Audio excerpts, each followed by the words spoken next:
Hey, this is Scott from phasingplayer.com.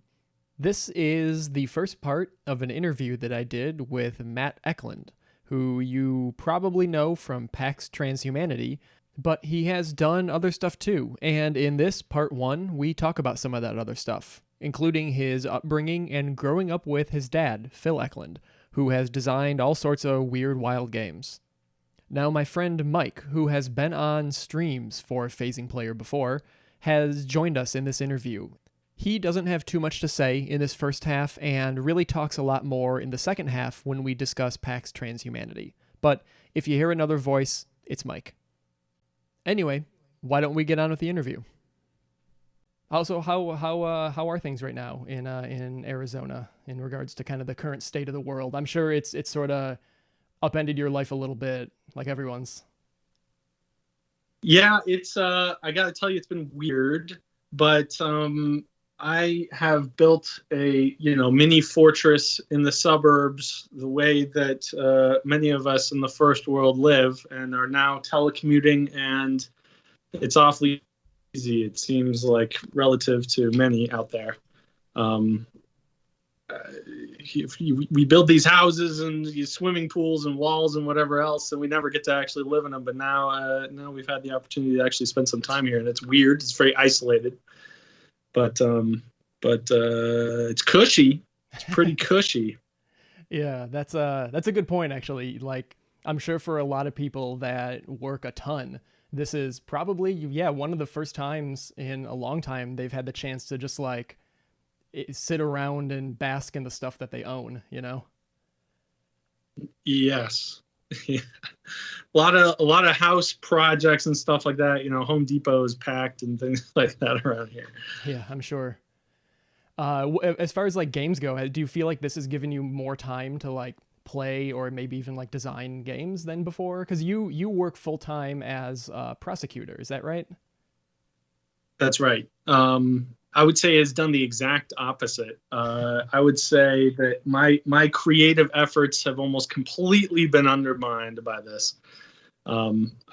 It's hard to even say why. It's not like I don't have the time, but I've got school age kids who we homeschool now, and so there's a lot of efforts on that side of our family. I certainly have a lot more respect for elementary school teachers now. I don't fully understand how they're able to control 18 or 20 or more of these ruffians, but it's just, it takes up a lot of energy, and it takes up a lot of, I don't know if energy is even the right term, but like gumption, like oomph. Yeah.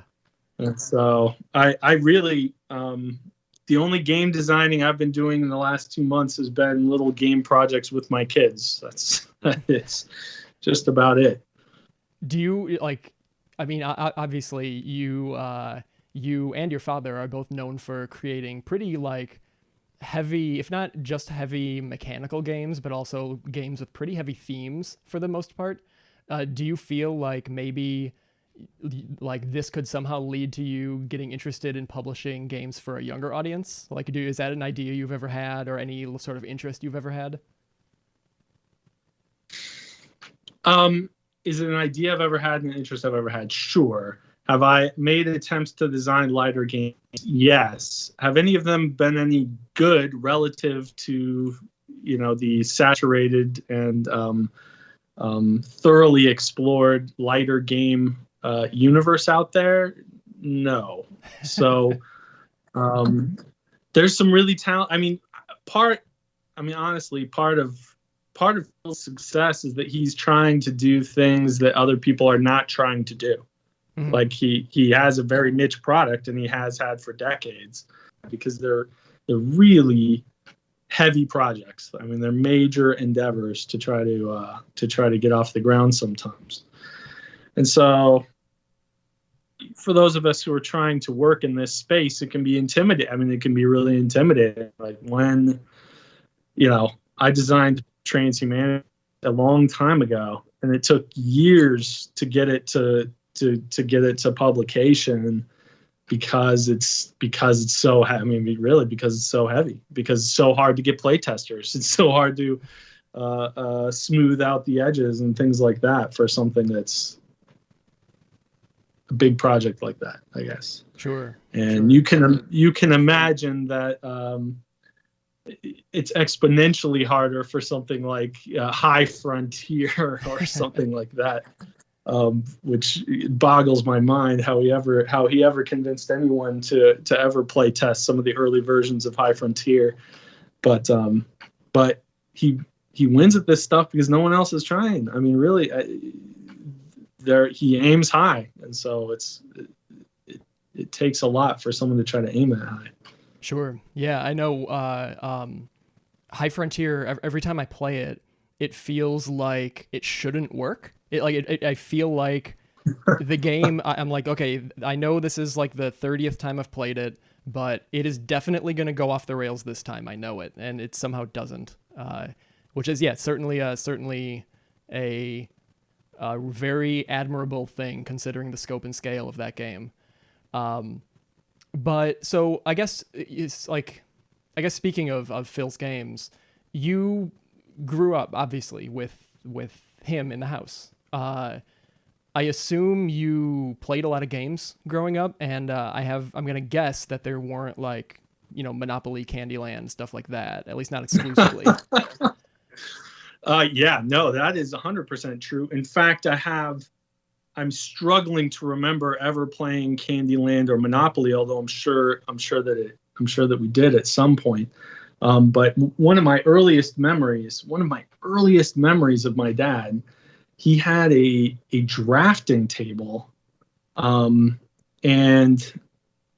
he was hand plotting. I mean, I didn't really understand it at the time, but he was hand plotting a map for the first edition, what would later, many years later, become the first edition of Lords of the Sierra Madre, which is he made a map that is with 10-mile hexes and compiled of numerous source materials stretching across two of Mexico's largest states and the southwestern United States on a 10-mile scale, including Mormon lumber camps and secret caves and springs and every slave revolt, Indian attack, ranch or plantation of any note found its way onto this map. And he did. I remember him drafting the first one by hand, drawing hexes by hand. That's wild. I didn't really understand what was going on, but gaming was always an intimate part of me growing up, and the games that we played when I was a kid were serious weird games. We had a room that we would just set aside, and we would lay out these games. So we would play a lot of like SPI stuff, weird stuff. We played World War III from SPI. I mean, I probably played that game a dozen times, and this is over numerous nights. Each game would take huge amounts of time, and I would always be the Soviet Union, and he would always be the United States, and I would always win in Poland or wherever, and I'd fail in an invasion of Japan every single time or something, and then things would go nuclear every time. But we would play these really, I say obscure, but at the time they probably weren't. I mean, the gaming universe has expanded so dramatically since 30 years ago or more, 35 years ago. These big hex maps with tons of counters. We would play games from Command Magazine. Another one that always would pop up, we'd take it on vacation with us, was Command Magazine number 11 or something, was Huguemont, some sliver of Waterloo or something, some particular building near Waterloo that was relevant for some reason. And I would always be the British, and he would always be the French, and I would always perfectly land all my artillery hits and then lose anyways every single time. And so I do have lots of fun memories about what to me were kids games. I mean, I didn't really understand. I didn't fully grasp that these were not kids games. But I was certainly into those kinds of World War II, modern, military conflict, hex and machine gun type games from a very early age. Okay. So, I mean, yeah, like even things that aren't designed for kids, almost honestly, like probably in some cases, especially things that aren't designed for kids are what a lot of kids attach themselves to. You see things that you have some grasp of what it is, maybe like you understand it's a war game. And even though you don't know all of the historical details, like some things like games, especially, I think, heavy ones too, can just let your mind go wild. And I think that can be like really attractive to children, even if they don't understand the nuance of it. I'm sure, like you said, you would get really invested in these games, even if you didn't understand all of it. Like for me, actually, with stuff like Pax Transhumanity or Renaissance or High Frontier, I'm an adult. I'm 32. I don't know like anything about. Well, I don't know anything about anything, but I definitely don't know anything about space travel or the science and mechanics of that. And so I feel like even with a game like High Frontier, it's a lot of times my mind just kind of going crazy just imagining some of this stuff, let alone understanding it. And so, yeah, like I can certainly understand how a child could kind of maybe have a similar sort of like view of a game like this. And that is 100 million% true. And I mean, as an example, I hesitate to mention embarrassing stories on something like this, but I was a little guy, right?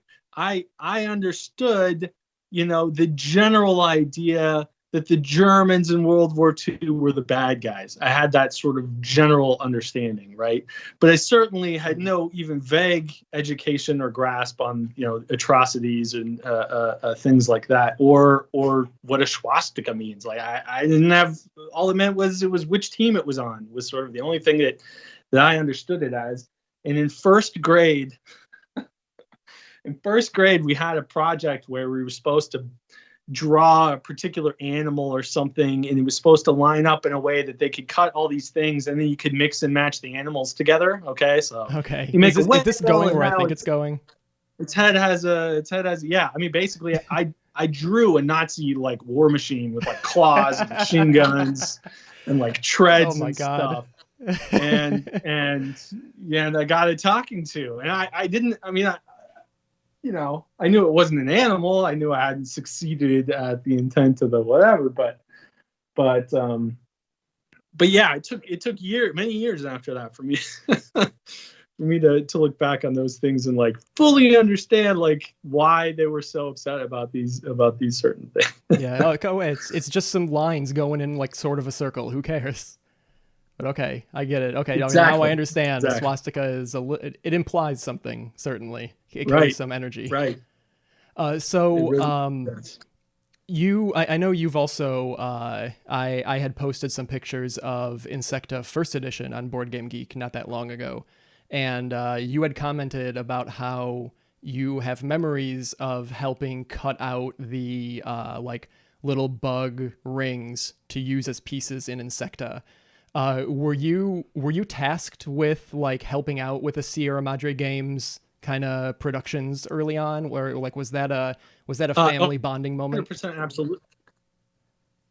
Yeah, yes, I suppose. Although we make a lot of jokes about child that nowadays when we talk about it, but the first Insecta that I played was well before that, and it in fact used little microchips. So imagine like a 1970s like microprocessor. It's got like metal prongs sticking out of it, and it sits vertically. And you would actually pick one of these little things out. All the little spikes would go into styrofoam, and you would pick one out, and you would fold the metal prongs into wings or point them forward if they're claws or whatever to design your little bug out of a computer bug, basically. Oh man. And then move it around and interact. But eventually, when he published the game, and I'm using air quotes, although you can't see it on the thing, published the game. I mean, he was buying bags of plastic rings from like Oriental Trader, magazine. This is way before the internet. And there would be these bug rings, and we would clip off the ring part, and then you could use the colored ring part as a marker in the game to show your stats or something. And it would associate with that color of whatever, angry beetle or scorpion or whatever it is.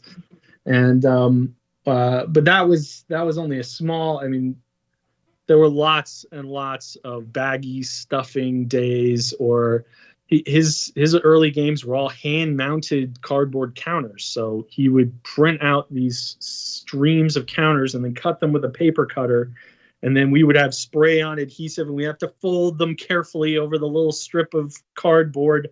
And then the end user was expected to actually cut out the actual cardboard, which was not serrated in any way or whatever. So he didn't have a die cut or anything like that. It was just a long piece of cardboard with lines and a piece of paper stuck to it and lines on it. Another common thing from all the early games is almost all of them used pennies as either money in the game or markers in the game or things like that, which is fine. I mean, pennies are heavy and they're a nice size and stuff, but pennies are also disgusting. They are so disgusting. And so I remember my hands would turn weird color. So yeah, it was a big step forward for Sierra Madre Games when they abandoned the penny model. Hey, can you hear me? Oh, he's back. Yes. All right, yes, sorry about that. My internet decided right now was the time it needed to go down. So I apologize about that. Well, there was an optional expansion Transhumanity card that was just reliable internet. Okay. Well, I'll keep an eye out for the next Kickstarter and hopefully get that one. Okay, so yeah, I think I got most of that of the pennies story. Yeah, I spent about 10 minutes talking smack about pennies. So hey, I would not have a problem if we went the way of Canada and just got rid of our pennies. Who needs them? With a zinc lobby or something. That's the only ones who need it. But yeah, big zinc. But you can tell. I mean, you could probably tell from the animation of my voice, Scott, that there's some psychological trauma that's penny related here. Like yes. there's some unanswered questions. Well, maybe we'll have to have a second interview to really uncover the deep seated damage pennies have done to you, or maybe done to the Eklund household. Maybe I'll need to reach out to Phil and see if maybe it goes back even further. That is a great idea, and you should charge for that service. Well, I guess speaking of like Sierra Madre and Ion and kind of how it's evolved over time, how did you get involved with like working professionally with your dad on Sierra Madre games? Like, what was it? Just sort of a natural step to kind of do that, or did you say like, hey, I want to actually help you with these things? Well, that's a mixed and confused thing. I have a feeling that me and Phil would answer that question very differently. And so with everything I'm about to say has a certain bias or a viewpoint to it. But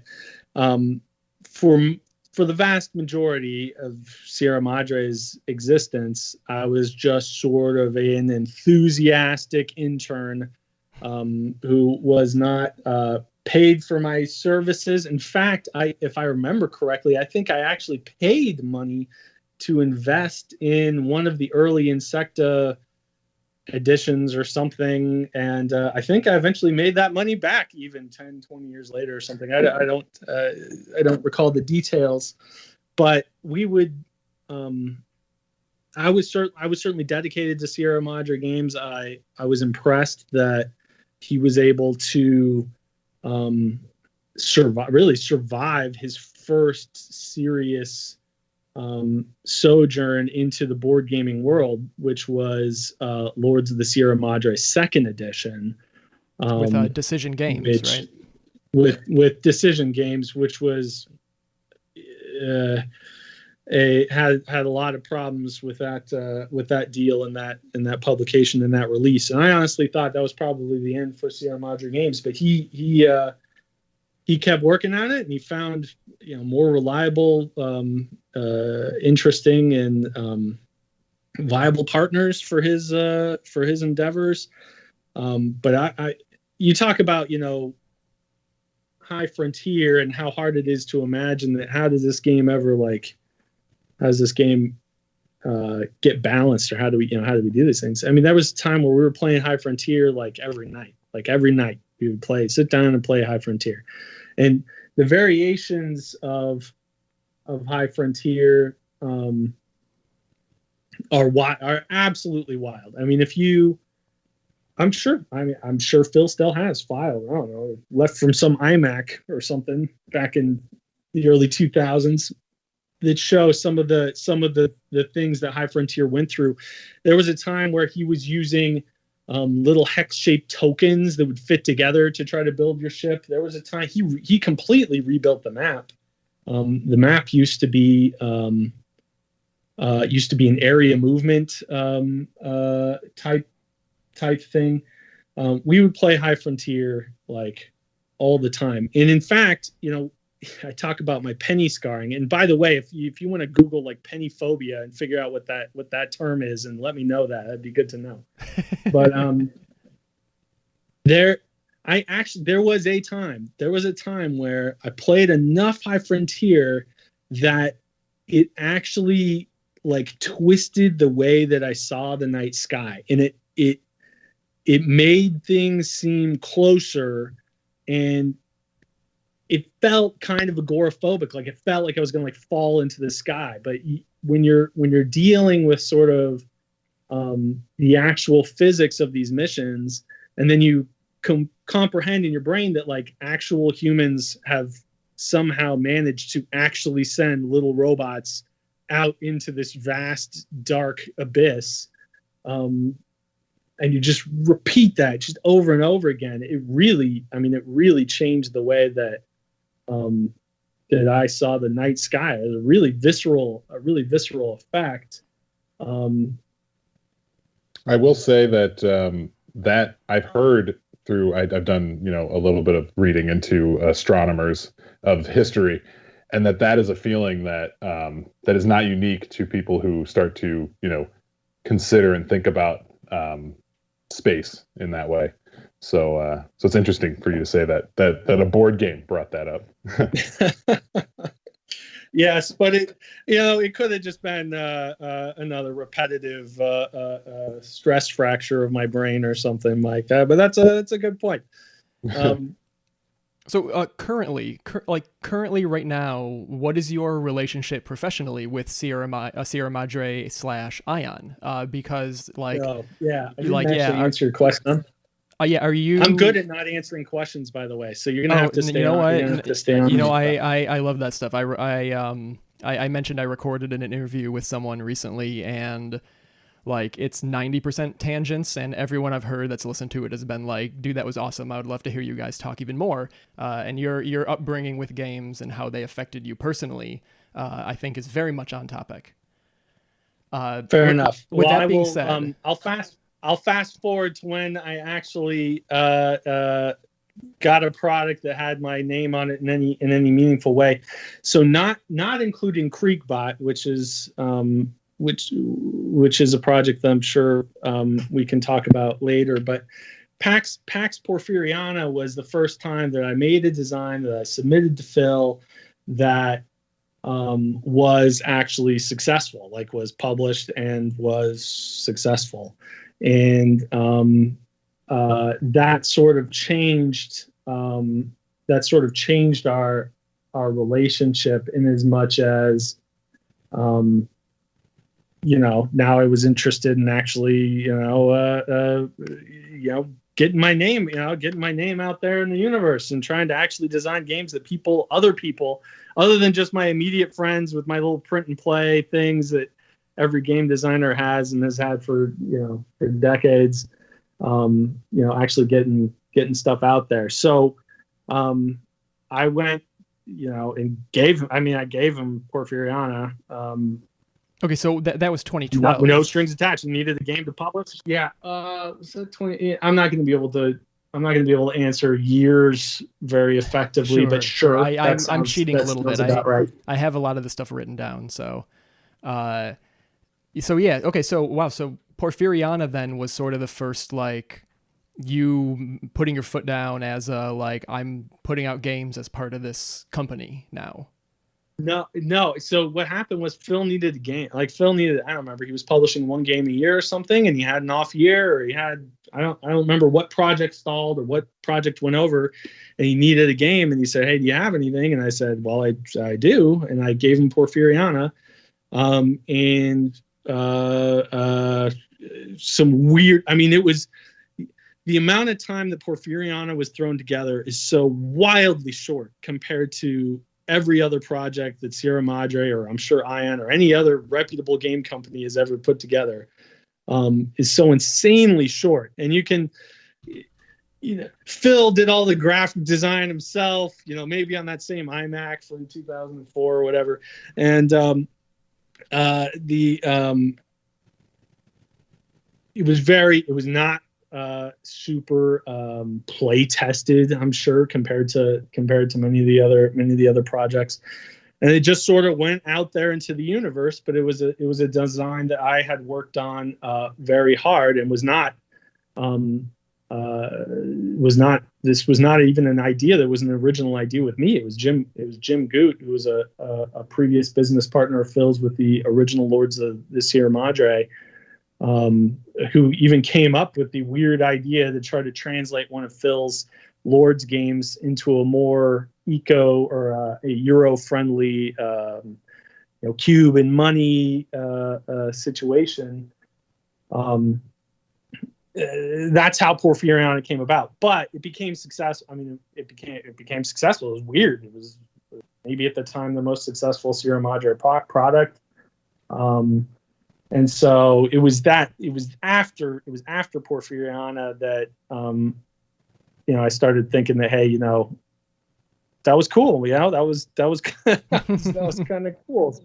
There are other people saying nice things about a creative endeavor that I did, and that's a weird feeling. That's not, it's not really something, I mean, I've always been into game design. I've always designed role-playing games, card games, all sorts of stuff. But it's always just been my high school friends, my college friends, whoever's coming over to play this weird experiment this week and whatnot.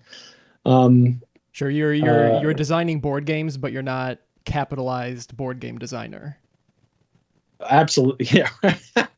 Yeah, I'd syndicated the board game design card, but it was not viable until Pax Porfiriana came around, and then I transitioned to a commercialization or something on that. So it wasn't until, honestly, it wasn't until Pax Transhumanity when I sent Phil a letter that said, hey, look, here's the conditions. I have another design. I'm willing to, let you look at it, and I'm hopeful that you'll publish it. But here's the actual conditions, and here's the I'd like to get paid. Maybe that'd be cool this time around. Stuff like that.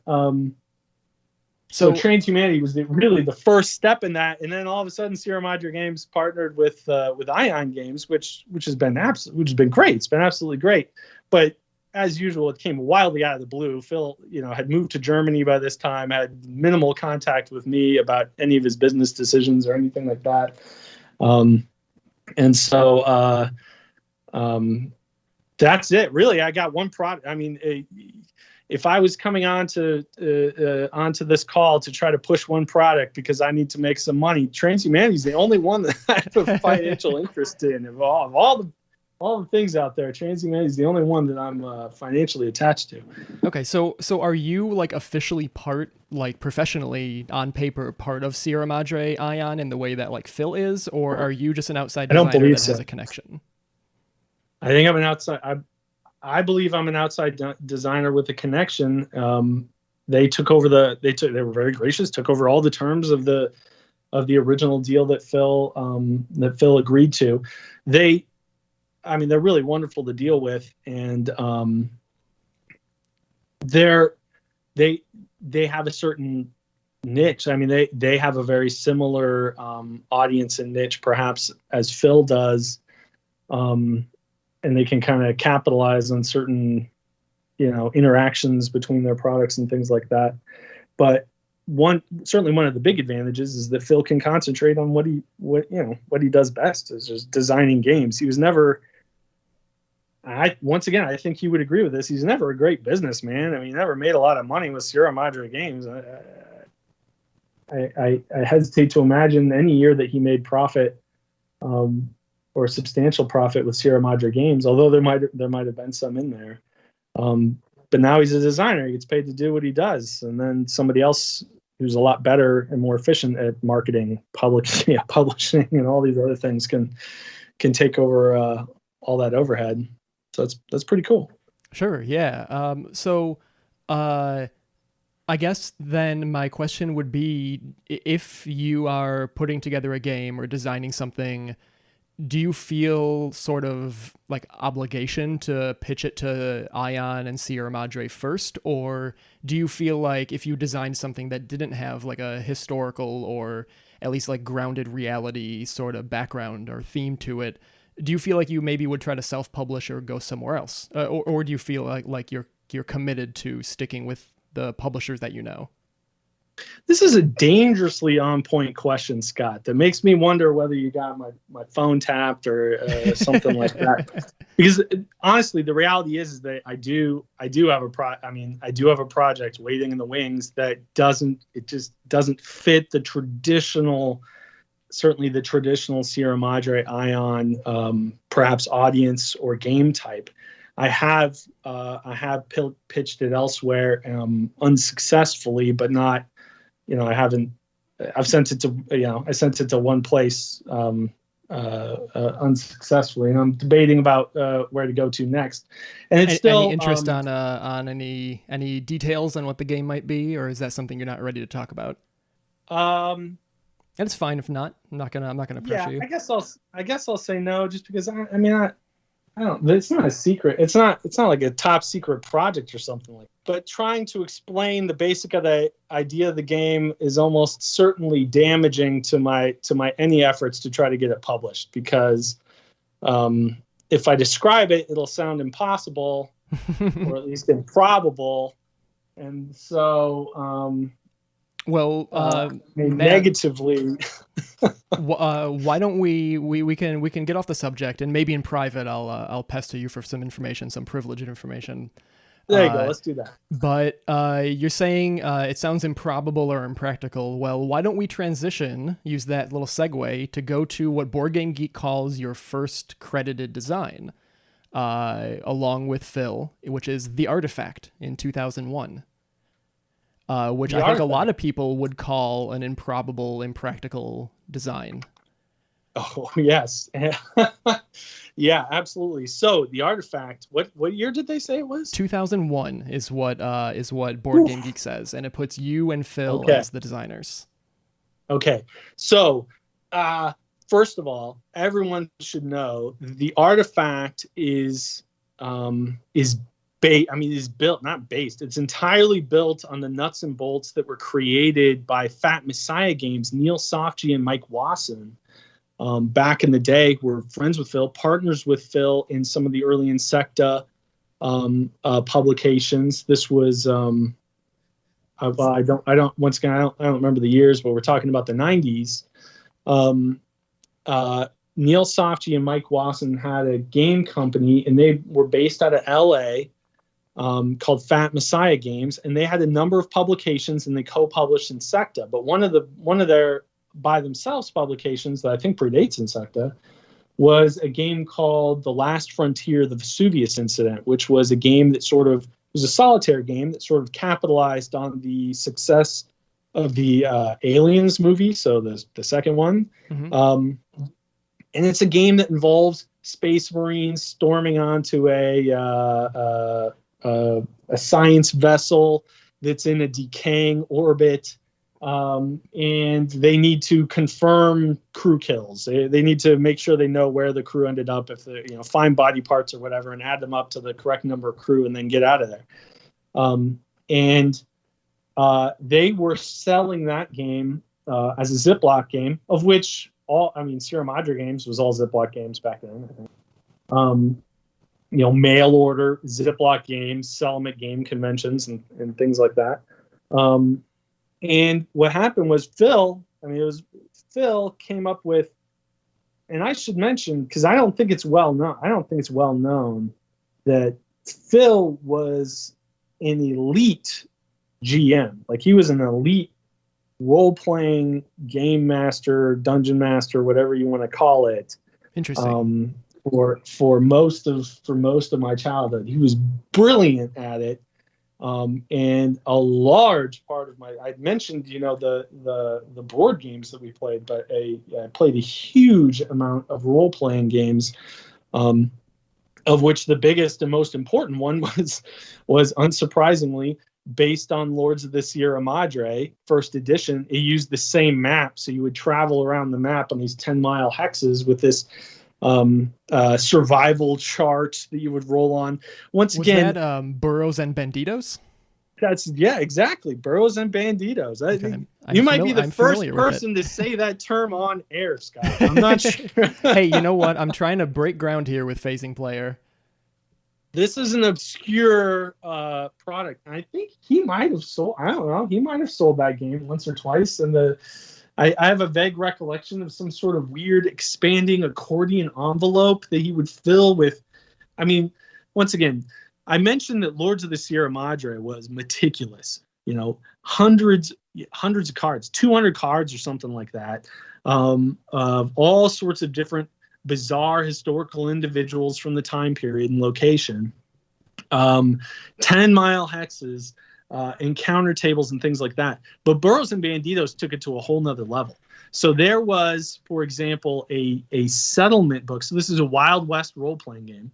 There was a settlement book wherein you could look up, it was alphabetical, and you could look up the particular settlement you're in, and you could cross-reference and see all of the historical things that happened actually literally happened in that place in the particular year that it happened. So if there was some big mining strike or some particular president or something came through there to shoot bears, it would be in there.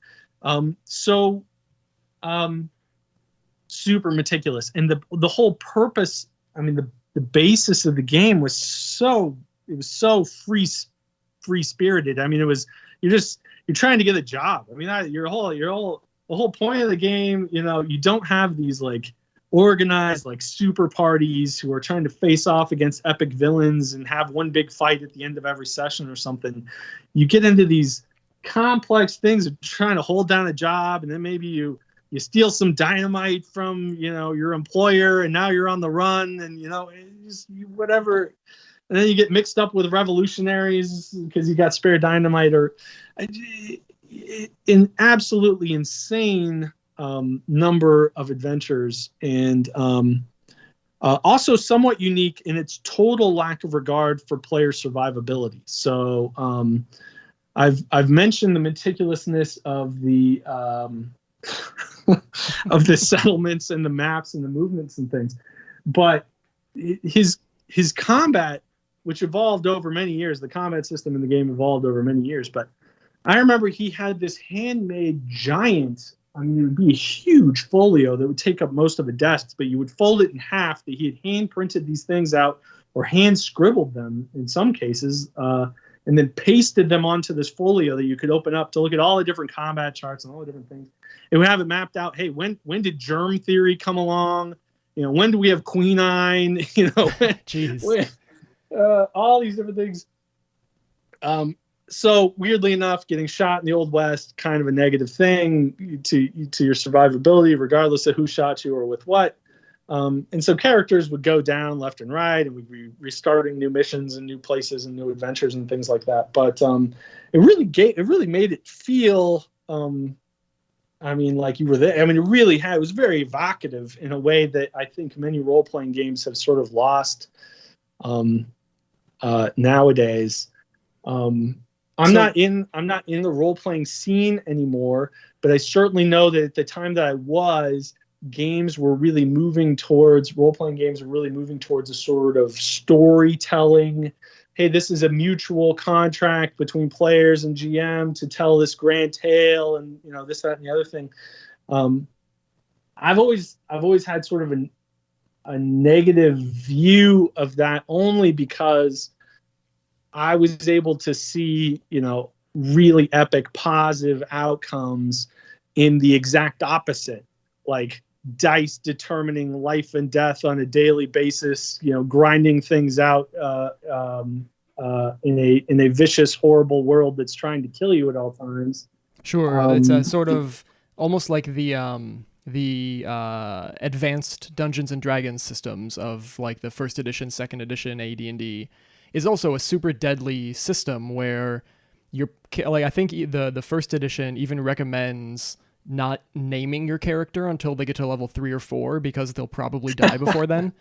But it's like those are the sorts of systems that create these like memorable emergent stories that come out of these, like these death traps almost, that getting through that like in your head and on the table, honestly, create these very engaging and personal stories versus systems that are designed to pump stories out. Like one feels very organic and earned. The other one is sort of, and not to talk too much trash about story-driven stuff like that, but it almost feels like an inevitability that you're gonna get some put together story versus something you like earn, right? Right. It feels like a written story from like the classic time. Oh, we come together and we put aside our differences and we have a grand battle and we win and triumphant. And maybe there was one someone sacrificed themselves heroically or whatever. But I think earned is the important word of the things of the things that you mentioned there that like strikes home to me the most because it feels right. Like you're just out there like living your life, rolling dice. It feels like it might actually feel if death was around every corner. You were living in the Wild West, and the nearest doctor was 140 miles away. And what was that sound outside your tent or whatever? Like it's but it was it was very carefree. It was very easy to start new characters, and it wasn't level based, so it wasn't you get all super attached to some level 10 guy or whatever. Sure. It was you can make an interesting character with just your starting points, but when you guys got your hands on the Vesuvius incident, you I forgot we were talking about. Yeah, so it was what I was trying to get to, and I'll get us back on track, Scott. I swear I'll get us back on track. I totally forgotten what the question was, but now I recall. So Phil got the Vesuvius incident and he made a role-playing scenario that was quadruple blind, a role-playing scenario in which he took 4 copies of the Vesuvius incident and we all played as a role-playing game this sort of interaction between space pirates and a mad scientist. And the fundamental characters and concepts were 100% are basically survive to the end product. There's an artifact, there's a deal they're trying to make, there's some people who are not who they say they are. But it really, it was an interesting one-off adventure, but it was interesting enough that it really caught my imagination for a long time. And we used to have discussions about, hey, could we leverage this? It was so cool. And, how expensive are Last Frontiers? Can we buy a bunch in bulk? Can we put this together? Can we do something with this? And we designed the game, and we came up with other ideas for the different sides to possibly be. We gave players decisions on the front end to retain the certain sort of secrecy that made the role-playing scenario interesting. And we made a game, and we sold it. When I say we, Phil sold it. If I'm recalling correctly, he sold copies of the game, from his mailing list or whatever, in which if you bought an artifact, you would get 4 Ziploc copies of Vesuvius Last Frontier, and then you'd get extra, I don't know if there were bits or if there was just translation sheets or rules or what it was for the artifact scenario for that. And so he sold a couple of them. I'm pretty sure he sold some of those, and then the game was never to be heard from again. It really disappeared. We played it at a couple conventions successfully, but it never took off until it was resuscitated by Print and Play Productions. Right, exactly. Andrew Tullison. I honestly I don't know the story behind. I have no idea what the story was. I wasn't involved in the reprinting, but I know that Neil Sofji was, who was the original designer of Last Frontier. And they went through to try to smooth out the rules. And yeah, it was on Kickstarter. It went on Kickstarter, right? Yeah, I think so. Oh, yeah, really? I think that's how it got sold through Print and Play Productions. There was a Kickstarter that's for awesome. it. Yeah, you could buy like, I think they called it the Classic Edition that came with like cardboard, chits, or they had the quote unquote Designer's Edition that had like wooden blocks and like much fancier components. Yeah, well, I have that edition. Now, once upon a time, a box showed up on my doorstep, and I don't know if it was Andrew or if it was Phil negotiated. I don't know what happened, but it had 3 copies of the Print and Play Productions artifact, including one of the fancy ones with all the wooden blocks. Or no, maybe there's no wooden blocks. Maybe there's just heavy counters. But one of the but we played it. We played the artifact. I don't know, 3 months ago or 4 months ago. I managed to get a game off the tracks with my with the few people willing to play games in Tucson with me anymore. And it worked. It was weird, and it has all the traditional problems of being a clunky, weird quadruple blind system, but it totally worked. It's certainly the oddest Sierra Madre games like imprint thematically. Like it is maybe I'd have to look at the catalog, but maybe the only one that's not set either in a historical setting or like transhumanity as like a theoretical future setting. It's like this weird sci-fi thing with the phone company and like aliens and all kinds of strange stuff. That's it sticks out. True. Now, I'll mention the original Insecta. The theory behind the original Insecta was that it was a post-apocalyptic, nuclear winter or something. All the humans are gone, and now the bugs are coming out, and so the players represent mutated insects trying to fight against normal unmutated bugs to claim their place in the world. I would say that one's somewhat fantastic in the scheme of things, but I suppose so. I suppose so. But I'm with you. The artifact is weird. Yeah, I've wanted to get my hands on a copy. I know you can buy it through Print and Play. I sort of have an attachment to, and I mean this in a loving way, but some of the bad art and publishing quality of the early Sierra Madre stuff. The green and blue and orange construction paper with messy, dot quote matrix unquote cards. Printing? Yeah, dot matrix printing. I have a copy of Pancho Villa that I picked up not that long ago, and I'm trying to get my hands on a copy of Lords of the Sierra Madre First Edition. I've had a couple leads on it, and I'm hoping I'll be able to get a copy of that soon, and hopefully bring some videos of it to my channel. So now, hopefully, good luck with that one, Scott. But I'll mention that the Pancho Villa game was another Ziploc game that Phil did. He took a cutout of the Lords of the Sierra Madre board. So the style of board that you see in Pancho Villa, which is been translated through a Macintosh McDraw or something, late 90s McDraw, that style zoomed out, 1,000% or whatever is what the Lords of the Sierra Madre First Edition map looks like.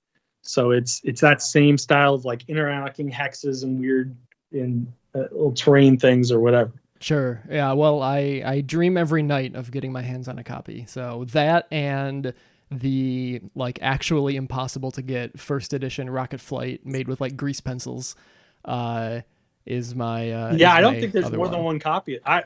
Yeah, you had mentioned that to me before, that you said there's, as far as one copy in existence. That would be if you had to give me the over under, I'd say it's 1.5 and I'd take the under. Okay. Well, do you know who has that copy? Is it you? I would say there's a 75% chance that I have it, but it would be in a shed at a house that is far away and I rent out or something like that. I'd have to think about that, but I certainly haven't seen it in 10 years or more. I can't even conceive. We'd have to ask Phil what he did with it when he moved to Germany, because I don't think he took it with him to Germany, and that would imply that it's here in Tucson somewhere, but I don't know where. Well, maybe in the far distant future where people can leave their houses in the year 2067, maybe I'll talk to you about getting it out, and I'll fly out to Arizona and take a look at it. But in the meantime, after you made the artifact, after you guys put that together and sold it, and I'm sure some people played it somewhere, Kriegbot is the next thing 7 years later that you have a credit for. And you were kind enough to send me a copy of Kriegbot not that long ago, which I'm appreciative of. And it's a very cool game. It's got a theme that I think is very appealing to a lot of people. Robots fighting is a cool thing, I think, universally. And it's kind of the last. It was put out like at the end of the era of desktop published games from Sierra Madre. It has like a similar quality in some ways to the like later Lords games and that sort of thing. Did you like? A lot of time has passed since then, right? Do you feel like there are things you miss from that kind of way of publishing games versus how it's much more like higher quality manufacture, but it's through a company, through all these sorts of like different systems you have to go through now to get a game published, versus sort of doing it at home? Like what was the production of Kriegbot like versus now? Yeah, so I don't have a lot of love lost, honestly, for the old way, because it wasn't, from my end, it wasn't particularly easy. This was another situation where I had a game. I don't think Phil needed it in any way, but I was excited about it. I still think I would probably, if push came to shove, argue that Kriegbot's my favorite design of the games I've designed, other than perhaps the artifact or its related project. But we built that. I mean, Phil really he really just kind of threw me a bone. I mean, honestly, it didn't fit his company in any meaningful way. We didn't go outside to any of the outside manufacturers. We just went to a print shop up the road and told them, hey, this is what we want, and we want it as as minimal, the least cost as humanly possible. Then we bought a bunch of Rollco bits, bulk from a website or something that even just vaguely fit the assorted creatures. And this is another sort of workaround. I don't know if you noticed. I don't know. I don't remember if I sent you a copy that actually had the bits in it or what exactly I sent you. Yeah. But there's actually, I think, a diagram in the instruction manual that shows you how to flip the little airplane upside down to make it a helicopter. Right. Because which is ingenious, by the way. We clipped the little rudders off the airplane. Yeah. No, it's brilliant. To make them helicopters. And we tore the wings off of flies. I have probably 1,000 pairs of plastic wings in a bag somewhere in my garage, somewhere. We tore the wings off of flies to make them into spider bots and all these different things. But Kriegbot was awesome. I mean, from a design perspective, it fit a niche that I always wanted to exist, but I could never find. I grew up playing Car Wars, but I had friends who were really into BattleTech, and these were really intense, difficult simulation. Difficult's not even the right term, but clunky. It felt like, to fill out one robot thing on a BattleTech thing, or to design one car in Car Wars was epic. It required a calculator. I mean, it was a serious investment. And I was inspired by Insecta, which of course had a car design basis where you just sort of mix and match parts to make a thing. Why isn't there a mix and match parts robot game? I don't understand. And also another game that Phil, maybe not Phil, maybe it was Fat Messiah, but Daryl Hayhurst, who's a role-playing game designer, was primarily known as, but once upon a time, he was a local board game designer, and he designed a game called Hard Vacuum, which was awesome. Sure, it's like used alternate future sort of World War II thing, right? Exactly. World War Nazis in space or something. Machine gun dog fighting in space in World War II. But it was really cool. I was on that project for a short amount of time, but it was really cool, and I really liked the dice system in the game, and I thought that I could take Insecta's card building and then the dice system from Hard Vacuum and sort of put them together and make a light/hard interesting robot combat game. And I'm still very proud of Kriegbot. I still play Kriegbot on a yearly basis, I would say. I play with far superior components than the original game came with. I got larger maps from Arts Cow, and I used repurposed BattleTech miniatures that I've cut and pieced together. I also used the experimental robots from the later art update that I threw together, including a snake bot and stuff like that.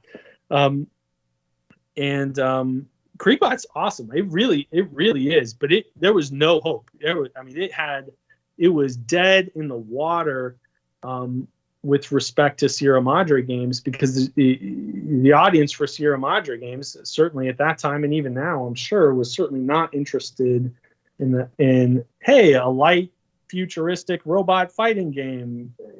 It has nothing to do with any of the other Sierra Madre products at the time period. So it was a epic commercial failure. It was demoralizing to me. It was a chintzy and weak and overpriced product in many ways, and yet I'm still very proud of the design. And someday, somewhere, you find the right person, some guy at Steve Jackson Games or someone else somewhere finds their hands a copy on this thing, and maybe it could be redone. But that's Kriegbot. Yeah, well, I'm bummed to hear that it was so demoralizing, the release, because it is a cool game. Even though it contrasts a little bit from, the sort of, at the time, very history centric, natural history and your Lord's games and all that, sort of that world that Sierra Madre was living in. Kriegbot definitely sticks out a little bit thematically, but it is a very cool game. I've played it a couple of times now with some people, and it is fun. It's a lot of fun to make your robot. It's a lot of fun. The dice system is very cool.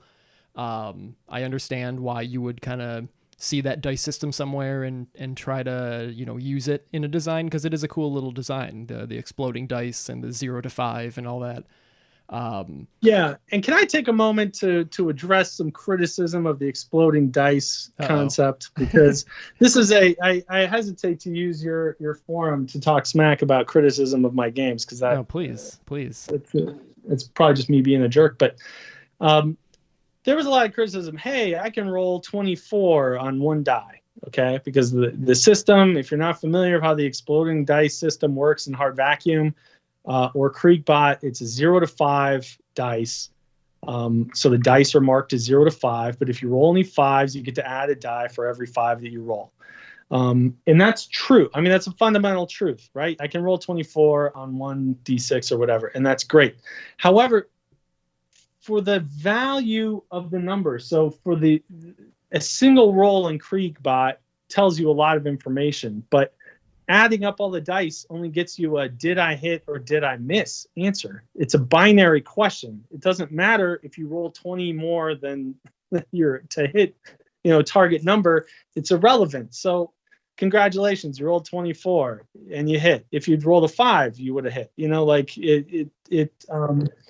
And that always infuriated me because it's such an easy thing to say. Well, it's blind luck. I could roll a 24 on 1d6. And it's like, but it's not swingy. It's not like you're doing 24 points of damage or something. I don't know. That always bothered me as a short-sighted way to criticize that dice system, which I still think the dice system is great. And like I said, it came from the dice system all came from Hard Vacuum. It wasn't my invention. Sure. Well, I agree with you. I think it is a cool system. I think it's a lot of fun. And given the sort of what am I trying to say here? Like the feeling that Kriegbot imparts when you have a group of people playing it. I think it's exciting getting 5s, even if you're right. You're just crossing a line.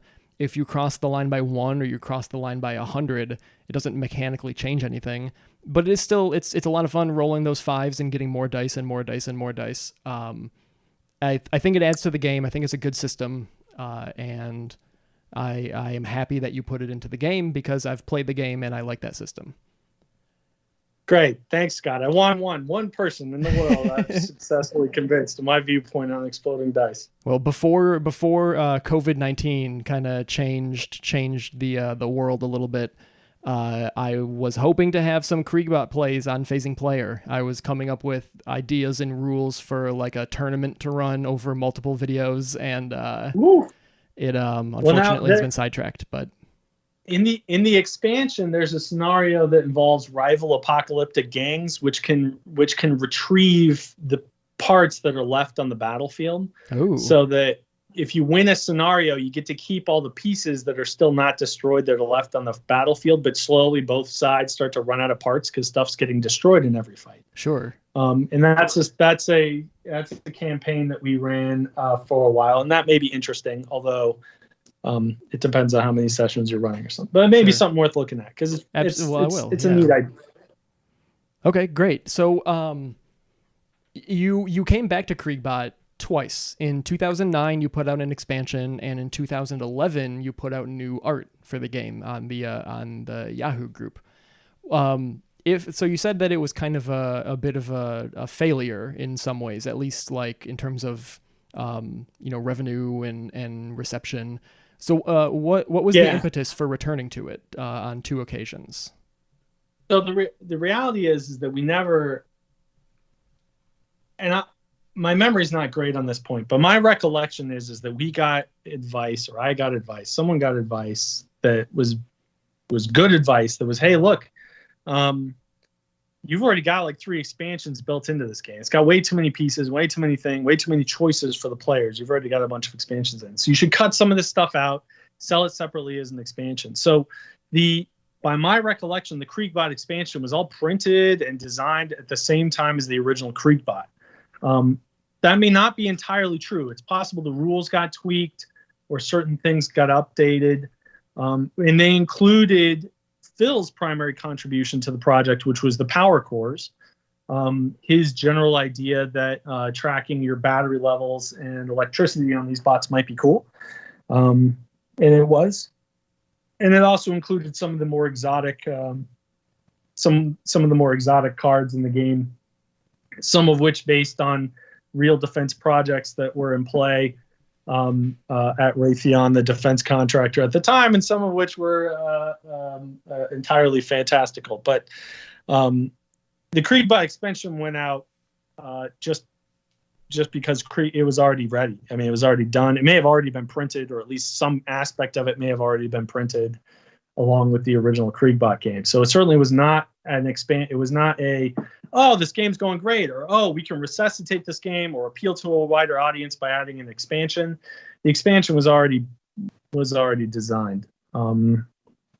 So that was why that happened. I was obviously most of the criticism of Kriegbot, very reasonable criticism, had to do with quality of the components and the art in the game. This was right about the time period when when gamers started to see amazing art and production value coming out of art teams all around the world, and then Chinese production. So a Ziploc bag, in the world of boxes and fancy art is, it's not bringing a knife to a gunfight. It's bringing a stump to a gunfight. It's bringing nothing. And it was outclassed, and especially outclassed for the audience that was that would be interested in that, right? I mean, which was me. I mean, it was me 5 years before. It was, me in high school. It was me whenever. You want to see those cool miniature robot things. I mean, there's a reason I don't use the original components when I play it now, even, right? I mean, very reasonable criticisms. And so I thought that I could jive it up a little bit and do an art thing. And I did some balancing of cards with a friend of mine, Tom Iacci, who is a big time play tester and very involved in the Kriegbot project. And one of the infantry is named after him. We threw together some art and changed some of the cards and added some other little cards and things like that. And then just put it out as sort of a free, hey, download this thing if you want to, if you really feel motivated to try to improve the art. We did on our end, and we laminated all those and stuff like that. And like I said, I still have that copy, and it's great. And it also included some new chassis, some new weird stuff that wasn't well tested, but is all really awesome.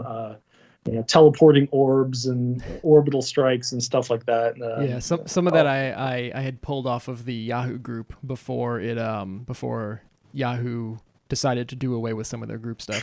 Yeah. By the way, Scott, you might be the only person left on planet Earth who actually has the original files for that art update. I mean, it's not inconceivable. You're the only one left because I don't have. They were on the Yahoo group, and I've changed computers numerous times since then. So, if you want me to send them along to you, I can help preserve those somewhere else. That would be super great. Or if you just want to take your computer and lock it in the safe and bury it in a concrete bunker somewhere, that's cool too. Cool. Whatever you think. Let me see if Amazon will deliver 10,000 pounds of concrete. Let me see if they're doing that right now. That's good. So the last question I have for you kind of about Kriegbot is not actually really about Kriegbot, but it's sort of a personal touchstone that I saw you mention on a Board Game Geek thread in relation to Kriegbot. Okay. Total Annihilation. Oh yeah. I was a big StarCraft fan back in the day, and then I stumbled on Total Annihilation, and I was like, holy cow, this is like 10 years advanced from StarCraft, and it like captured my imagination so much. And I was excited when I was kind of, going through some of the Kriegbot forums to hear you say it was an inspiration to some degree for some of the stuff in Kriegbot. Oh, absolutely. Yeah. What just kind of succinctly, were you a big Total Annihilation fan? Games. Yeah. Oh yeah, I was a huge Total Annihilation fan, and I played a lot of like LAN parties. I was one of those kids who would like lug their computer to their friend's dad's house for the weekend and like set up my CRT monitor and like 20-pound CRT, put all that stuff together, plug it all in, and then be angry at the network or the router or whatever for an hour and bang on things until it finally works. The good old days. And we would play games together. We played lots of different games, but Total Annihilation, like you, when it came out, and I went 97, 96, I don't know, around there. Yeah. I think before StarCraft, it blew my mind. I mean, it blew my mind. I mean, there was games out there that were like cool, and they have cool cutscene videos, and there's Command and Conquer, and all these, Warcraft, and cool games, fun games. And then Total Annihilation came along, and like you, like that's a decade more advanced. There were fighter airplanes like actually dogfighting and doing barrel rolls across the battlefield. There was like line of sight and radar and sonar and all the information, like a million warfare. Units on screen and in the battle. It was insane. It was insane. Yeah. That game was completely insane in scope, and I couldn't imagine why people didn't view this as the masterpiece that it was. And the reality is that it was just too much. I mean, it was too much for them. It was too much for your normal gamer. It was just, wait, where am I supposed to? I don't have like a special zone where I can build buildings. I can build buildings anywhere, like anywhere, and I can fly planes to go drop guys off or build towers out in the middle of the ocean. The sizes of the map were vast. Yeah, they were huge compared to normal games. And it was all based around this. You have this one commander, right? And if you kill the commander, you win generally.